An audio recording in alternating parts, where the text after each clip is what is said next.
Hey guys, welcome to the channel the Vichar Path. तो biotechnology and its application के इस parts में अपन लोग डिस्कस करने वाले हैं पेस्ट रेसिस्टेंट प्लांट। अपन लोग एक्चुअली पढ़ कौन सा टॉपिक रहे हैं? अपन लोग पढ़ रहे हैं biotechnological applications in the agriculture. Agriculture में क्या क्या एप्लीकेशंस हैं इसके, जिसमें अपन लोग टिश्यू कल्चर पढ़े थे, जेनेटिकली मॉडिफाइड ऑर्गेनिजम्स पढ़े हैं, बेटी कॉटन पढ़े हैं, और इस सब में कहीं ना कहीं अपन लोग पेस्ट रेजिस्टेंस प्लांट बनाना चाहते थे। तो पेस्ट रेजिस्टेंस प्लांट फिर से देखते हैं कैसे बनते हैं। तो NCERT line by line series को स्टार्ट करते हैं। यहाँ पे several nematodes, parasites, a wide variety of plants animal including human beings. तो कुछ निमेटोड्स जो होते हैं, निमेटोड्स इसके हेलमिन्स को बोलते हैं, ये अपन लोग डिस्कस किए हुए हैं, या फिर रोडेंट्स को बोलते हैं। ये कोई बैक्टीरिया नहीं है, इस पर ध्यान रखना है, ना ही वायरस है, ये है इसके हेलमिन्स, ये अच्छे से ध्यान रखना है। तो कुछ नेमेटोड्स जो होते हैं पैरासाइट्स होते हैं, किसके लिए? वाइड वैरायटी ऑफ प्लांट्स के लिए। प्लांट पैरासाइट हो सकते हैं, एनिमल पैरासाइट हो सकते हैं, इवन ह्यूमन बींग के लिए भी पैरासाइट हो सकते हैं। उन्हीं नेमेटोड में से और nematode Meloidogyne incognita infects the root of tobacco plant. तो ये एक निमेटोड है, इसके हेलमिन्स है कौन? Meloidogyne incognita. ये किसको इन्फेक्ट कर रहा है? टोबैको प्लांट को। और टोबैको प्लांट में भी specially root of the plant को इन्फेक्ट कर रहा है, ये ध्यान में रखना है, ठीक है। And causes a great reduction in the yield.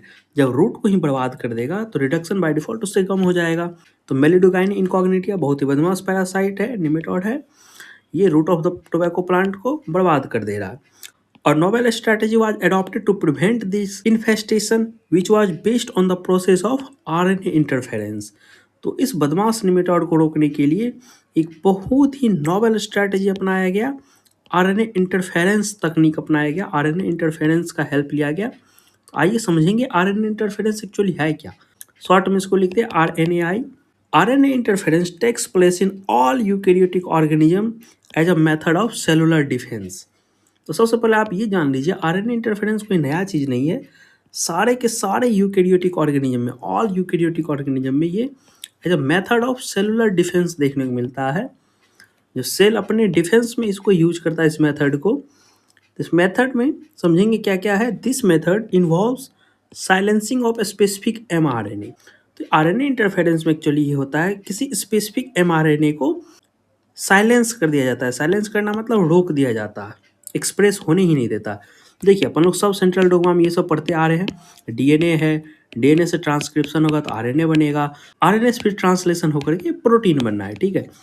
तो ये जो स्पेसिफिक एमआरएनए है जिससे प्रोटीन बन रहा है इन द सेंस कि डिजीज वाले केस में, तो इसको ही अगर रोक दिया जाए, इस एमआरएनए से प्रोटीन नहीं बनने दिया जाए, तो डिजीज अपीयर नहीं होगा। कोई अगर डिजीज हो रहा है इसका मतलब कोई ना कोई प्रोटीन बन रहा है। तो जो एमआरएनए रिस्पॉन्सिबल है ये प्रोटीन बनाने के लिए, उसको ही साइलेंस कर दो, इसको ही एक्सप्रेस होने नहीं दो। तो आरएनए इंटरफेरेंस में अपन लोग यही करते हैं, साइलेंस कर देते हैं स्पेसिफिक एमआरएनए को due to the complementary double stranded RNA. MRNA को जो साइलेंस करता है वो कॉम्प्लीमेंट्री डबल स्ट्रैंडेड आरएनए है। ये बहुत ही यूनिक लगेगा आपको, तो इसको आपको अच्छे से याद करना है। कॉम्प्लीमेंट्री डबल स्ट्रैंडेड आरएनए, इसको बहुत बार बदल करके पूछेगा, आपसे पूछ देगा जो आरएनए इंटरफेरेंस में एमआरएनए साइलेंसिंग कौन करता है, तो आपको ऑप्शन देगा double stranded DNA, single stranded DNA, single stranded RNA, double stranded RNA. तो आपको क्या टिक करना है? डबल स्ट्रैंडेड आरएनए टिक करना है, ये ध्यान रखना है आपको। देखिए मैं अगर मैकेनिज्म आपको समझाने जाऊँ तो बहुत ही कॉम्प्लेक्स हो जाएगा। ये डबल स्ट्रैंडेड आरएनए जो होते हैं ये एमआरएनए से बाइंड कर जाते हैं और फ्रेगमेंट्स करके एमआरएनए को साइलेंस कर देते हैं, इसको एक्सप्रेस होने ही नहीं देते हैं। तो ये अभी समझ पाना जो कैसे एक स्पेसिफिक एमआरएनए को complementary double stranded RNA silence करता है, ये समझना अभी बहुत ही तुम्हारे लिए कॉम्प्लेक्स हो जाएगा। इसमें एक डायसर एंजाइम रोल में आता है जो कि आरएनएज एंजाइम है। ये डायसर एंजाइम करता है, डबल स्ट्रैंडेड आरएनए को फ्रेगमेंट्स में तोड़ देता है। वो फर्दर डबल स्ट्रैंडेड आरएनए में जो है अपना दो जो स्ट्रैंड्स है उसमें से एक गाइड स्ट्रैंड होते हैं, दूसरा पैसेंजर स्ट्रैंड्स होते हैं। ये पैसेंजर स्ट्रैंड जो है ये तो डिग्रेड कर जाएंगे, डिजेनरेट कर जाएंगे। ये गाइड स्ट्रैंड जो है ये एमआरएनए को खोजता है। जो एमआरएनए रिस्पॉन्सिबल होता है कोई भी स्पेसिफिक डिजीज कॉज करने के लिए, इन्फेक्शन कॉज करने के लिए, उसको खोज करके उसके साथ फिर बाइंड करता है। तो इसमें फिर RISC रिस्क बनता है, आरएनए इंड्यूसिंग साइलेंसिंग कॉम्प्लेक्स बनता है। तो ये सभी चीज़ें तुम्हारे लिए बहुत लेंदी हो जाएगा। तुमको फिलहाल क्या याद रखना है, जो एक्चुअली होता ये है, डबल स्ट्रैंडेड आरएनए भेजे वो समहाउ साइलेंस कर देता है उस स्पेसिफिक एमआरएनए को जो रिस्पॉन्सिबल है कोई स्पेसिफिक इन्फेक्शन के लिए। तो लाइन फिर से पढ़ता है, this method involve silencing of the specific mRNA due to the complementary double stranded RNA molecule that binds to and prevent translation of the mRNA. ये जो है डबल स्ट्रैंडेड आरएनए बाइंड्स कर जाएंगे एमआरएनए से और प्रिवेंट करेंगे translation of the mRNA. तो ये जो प्रिवेंशन है ट्रांसलेशन से, इसको बोलते हैं अपन लोग साइलेंसिंग। तो ये तुमको अच्छे से याद रखना है, डबल स्ट्रैंडेड आरएनए जो कि कॉम्प्लीमेंट्री है वो साइलेंस कर रहा है एमआरएनए को। The source of this complementary RNA, ये जो डबल स्ट्रैंडेड आरएनए इसका सोर्स क्या क्या हो सकता है, could be from an infection by the virus having RNA genome. तो या तो ये डबल स्ट्रैंडेड आरएनए कहाँ से ले लेंगे, जो वायरस से ले सकते हैं, जो वायरस इन्फेक्ट करेगा और वायरस के पास भी आरएनए जीनोम होनी चाहिए, या फिर मोबाइल जेनेटिक एलिमेंट ट्रांसपोसोन्स प्रोवाइड कराएगा अपने को डबल स्ट्रैंडेड आरएनए। ये ट्रांसपोसोन्स क्या है, मोबाइल जेनेटिक एलिमेंट, मतलब जो एक दूसरे से दूसरे जगह ट्रांसफर या ट्रांसपोर्ट हो सकते हैं, मूव होते हैं। ऐसे जेनेटिक मटेरियल को अपन लोग ट्रांसपोसोन्स बोलते हैं। सिंपली कभी कभी पूछ देता है व्हाट इज ट्रांसपोसोन्स इस सेंस में, तो ट्रांसपोसोन्स जो है मोबाइल जेनेटिक एलिमेंट्स हैं, ये ध्यान में रखना है। तो या तो अपने को double stranded RNA infectious virus से मिल जाएगा जिसके पास आरएनए जीनोम है, या फिर ट्रांसपोसोन्स से मिल जाएगा। लेकिन ये दोनों भी आरएनए जीनोम वाले वायरस हो या ट्रांसपोसोन्स हो, they must replicate via the RNA intermediate. उसके मतलब लाइफ में आरएनए इंटरमीडिएट तो आना ही चाहिए। खैर आरएनए जीनोम जो रख रहा है उसके लाइफ में तो आरएनए जीनोम है ही, लेकिन ये ट्रांसपोसोन्स है, इसमें आरएनए इंटरमीडिएट आना चाहिए रेप्लिकेशन के समय।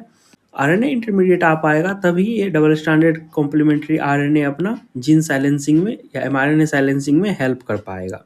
इन नटसेल 2-3 लाइन याद रखो, आरएनए इंटरफेरेंस ऑल यूकैरियोटिक में देखने को मिलता है as a method of cellular defence. Specific mRNA को साइलेंस किया जाता है कॉम्प्लीमेंट्री डबल स्ट्रैंडेड आरएनए से। और source of double stranded RNA क्या क्या है, virus having the RNA genome या ट्रांसपोसोन्स। आगे देखते हैं यूजिंग एग्रोबैक्टीरियम वेक्टर। अपन लोग पढ़ते थे अगर एग्रोबैक्टीरियम वेक्टर को मॉडिफाई कर लिया जाए तो वो हार्मफुल ट्यूमर इंड्यूसिंग जीन नहीं पहुंचा के अपने सोर्स ऑफ इंटरेस्ट का जीन पहुंचाएगा प्लांट में, वही रेट्रोवायरस एनिमल में। अब देखो एग्रोबैक्टीरियम को एज अ वेक्टर यूज करने लगा। पहले ये किसके लिए, डाइकोट के लिए जो था, इन्फेक्शियस प्लाज्मिड था ये, वो इन्फेक्ट करता था डाइकोट प्लांट को, लेकिन उसको मॉडिफाई करके बैक्टीरिया की तरह यूज करने लगे। तो agrobacterium vector nematode specific gene, nematode specific gene कहने का क्या मतलब हुआ, जो सिर्फ वही जीन अपन लोग भेज रहे हैं जो इस निमेटोड की ग्रोथ को रोकता हो। कौन सा निमेटोड, मिलिगडाइनो इनकॉग्निटा ग्रोथ को रोकता हो। Were introduce into the host plant, तो उसमें भेज दिया होस्ट प्लांट में। The introduction of the DNA was such that it produces both sense and anti sense RNA in the host cell. तो जो डीएनए का इंट्रोड्यूस कर रहे हैं, तो जो डीएनए अपन लोग इंट्रोड्यूस कर रहे हैं होस्ट में, इस तरह से इंट्रोड्यूस करेंगे ताकि सेंस और एंटी सेंस दोनों स्ट्रैंड बन पाए। दोनों स्ट्रैंड बन पाएगा तभी ना डबल स्ट्रैंडेड आरएनए बना पाएगा। और जब तक डबल स्ट्रैंडेड आरएनए बनाएगा नहीं तब तक आरआईएससी रिस्क कॉम्प्लेक्स बनेगा नहीं, तो एमआरएनए साइलेंसिंग नहीं हो पाएगा। तो इसलिए इस तरह से डीएनए को इंट्रोड्यूस करना है ताकि वो दोनों सेंस और एंटी सेंस आरएनए बना पाए होस्ट में। This two RNA is being complementary to each other formed a double stranded RNA that initiate RNA interference thus silence the specific mRNA। वही बात मैंने अभी आपसे बोला, जो जब बोथ सेंस और एंटी सेंस स्ट्रैंड्स बना पाएगा देन ये सेंस एंटी सेंस कॉम्प्लीमेंट्री होते हैं तो दोनों जुड़ के डबल स्ट्रैंडेड आरएनए बना लेगा।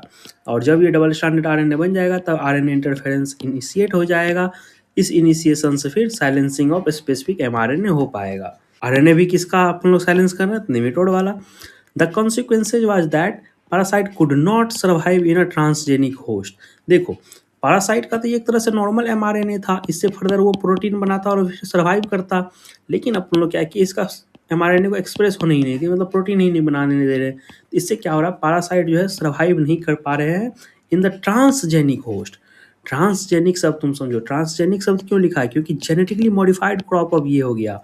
नॉर्मली अगर क्रॉप रहता तो उसमें आरएनए इंटरफेरेंस नहीं हो रहा होता तो उस टोबैको प्लांट के रूट को इन्फेक्ट कर देता ये निमेटोड। लेकिन ट्रांसजेनिक होस्ट कहने का मतलब ये हो गया जो अब इस टोबैको प्लांट में अपन लोग या तो वायरस के थ्रू या फिर ट्रांसपोसन्स के थ्रू डबल स्टैंडर्ड आरएनए पहुंचा चुके हैं, तो इसमें अब पैरासाइट जो है सर्वाइव नहीं कर पाएंगे। The consequences was that parasite could not survive in the transgenic host expressing specific interfering RNA। ये जो ट्रांसजेनिक होस्ट है वो एक्सप्रेस करते हैं specific interfering RNA. The transgenic plant therefore got itself protected from the parasite. इसलिए जो transgenic plants है वो खुद ब खुद पैरासाइट से प्रोटेक्ट कर पाते हैं खुद को। तो अपन लोग का टारगेट भी यही था, प्लांट को पेस्ट रेजिस्टेंस बनाना। तो इस तरह से फिर पेस्ट रेजिस्टेंस बन जाता है। फिगर के थ्रू थोड़ा बहुत रफली समझने की कोशिश करते हैं, अच्छा क्लियरिटी मिलेगा। Host plant generated the double standard triggers protection against the nematode infestations. तो होस्ट प्लांट जो है ये जनरेट कर लेता है डबल स्टैंडर्ड डीएनए जो कि ट्रिगर करता है प्रोटेक्शन को अगेंस्ट द नेमेटोड। ठीक है, पहला फिगर जो दिखा रखा है ए वाला, ये क्या है? Root of a typical control plant. Typical control plant मतलब ट्रांसजेनिक प्लांट ये नहीं है, इसमें जेनेटिकली इसमें जो है आरएनए इंटरफेरेंस देखने को नहीं मिल रहा है, तो इसलिए इसको टिपिकल कंट्रोल प्लांट बोल रहा है। जिसमें देखो ये गांठ जैसा बन गया है। एक्चुअली ये होता है जो रूट में जो है मेलिग्नैना इनकॉग्निटा की वजह से गांठ जैसा बन जाता है, क्लम्प बन जाता है। ठीक है, जिससे ओवरऑल फील्ड इल्ड जो है गिर जाता है। वहीं बी फिगर जो है, ये दूसरा वाला जो फिगर है, ये ट्रांसजेनिक प्लांट रूट है। ट्रांसजेनिक प्लांट रूट मतलब क्या? आरएनए इंटरफेरेंस यहाँ पे जो है निमेटोड की ग्रोथ से प्रोटेक्ट कर रहा है प्लांट रूट को 5 days after the deliberate infection of the nematode. तो ये ट्रांसजेनिक प्लांट का रूट है, 5 दिन बाद का है, इन्फेक्शन के बाद का 5 दिन का बाद का है। फिर भी देखो कितना साफ सुथरा, इन द सेंस की मस्त सरवाइव कर रहा है, इस पे इन्फेक्शन देखने को नहीं मिला आफ्टर 5 डेज भी याद रखना, कभी कभी पूछ लेता है। तो सिंस ये ट्रांसजेनिक प्लांट रूट था, तो इसलिए इसमें इन्फेक्शन से कोई भी चेंजेस देखने को अपने को नहीं मिला। Transgenic plant root 5 day after the deliberate infection of the nematode but protected through novel mechanism. लेकिन खुद को प्रोटेक्ट कर रहा है किस मैकेनिज्म से? नोवेल मैकेनिज्म, आरएनए इंटरफेरेंस से। आरएनए इंटरफेरेंस को नोवेल मैकेनिज्म क्यों बोलते हैं? क्योंकि बाय डिफॉल्ट ये सभी के सभी यूकैरियोटिक ऑर्गेनिज्म में एज अ सेलुलर डिफेंस काम में आ रहे हैं। रफली इस पेज की समरी की अगर बात मैं करूं, तो RNA interference for the nematodes, और nematode Meloidogyne incognita root for the tobacco plant को हार्म करते हैं। ट्रांसपोसोन्स मोबाइल जेनेटिक एलिमेंट्स है, अपन सबको पता होना चाहिए। ट्रांसपोसन्स के ही बारे में लिख रखा हूँ, parts of the DNA which switch their position, जो अपना पोजीशन चेंज कर रहा हो, ट्रांसलोकेट हो रहा हो एक जगह से दूसरी जगह, उसको ट्रांसपोसन्स बोलते हैं, ऐसे जेनेटिक एलिमेंट्स को। देखो आरएनए इंटरफेरेंस के लिए मैं कुछ कुछ लिख रखा हूँ, किसके अगेंस्ट है? तो मिलिडोगाइनो इनकॉग्निटा के अगेंस्ट है। ठीक है, जो कि निमेटोड है, root of the tobacco plant को हार्म पहुंचाता है। वेक्टर कौन कौन से है, मतलब कौन लेके जा रहा है अपना डबल स्टैंडर्ड आरएनए? तो एग्रोबैक्टीरियम ले जा रहा है। ठीक है, अपन लोग यहाँ पढ़े थे एग्रोबैक्टीरियम वेक्टर वहीं लेके जाता है nematode specific gene introduce into the host plant. अब एक चीज पूछे सोर्स क्या है, तो सोर्स अपना फिर वायरस हो सकता है जिसका आरएनए जीनोम है, या फिर ट्रांसपोसोन्स। लेकिन वेक्टर कौन है? वेक्टर तो एग्रोबैक्टीरियम है प्लांट के लिए। अगेंस्ट पढ़ लिए, वेक्टर पढ़ लिए, सोर्स पढ़ लिए। ठीक है, साइलेंसिंग कौन कर रहा है? एमआरएनए का, तो डबल स्टैंडर्ड आरएनए कर रहा है। ये अच्छे से ध्यान में रखना है, डबल स्टैंडर्ड आरएनए कर रहा है। एक तरह से आरएनए ही आरएनए को रोक रहा है, तुम इस चीज़ को ध्यान में रख लेना, ये बहुत ही इंपॉर्टेंट क्वेश्चन है। तो ये था अपना आरएनए इंटरफेरेंस। उम्मीद करूंगा एनसीईआरटी लाइन बाय लाइन समझने में तुमको हेल्प हो रहा होगा, कंसेप्चुअली भी तुम स्ट्रांग हो रहे हो। इसी तरह से वीडियोज को देखते रहना है, तुम अच्छे से एनसीईआरटी पढ़ने सीख जाओगे, एनसीईआरटी पकड़ तुम्हारा बहुत अच्छा हो जाएगा। तो वीडियो अच्छा लगा हो लाइक करना, चैनल को सब्सक्राइब जरूर से जरूर करना, कमेंट करके बता सकते हो बायोटेक के बाद मुझे कौन सा चैप्टर लाना चाहिए। मेरे शॉर्ट्स वीडियो को जाकर के देखो, शॉर्ट्स वीडियो में वेरियस चैप्टर के तुमको डायग्राम एक्सप्लेन मिलेंगे जो तुम्हारे लिए बहुत ही हेल्पफुल होंगे। और इसी सिंसियरिटी के साथ पढ़ते रहो। Keep learning, keep smiling. Thank you for your valuable time.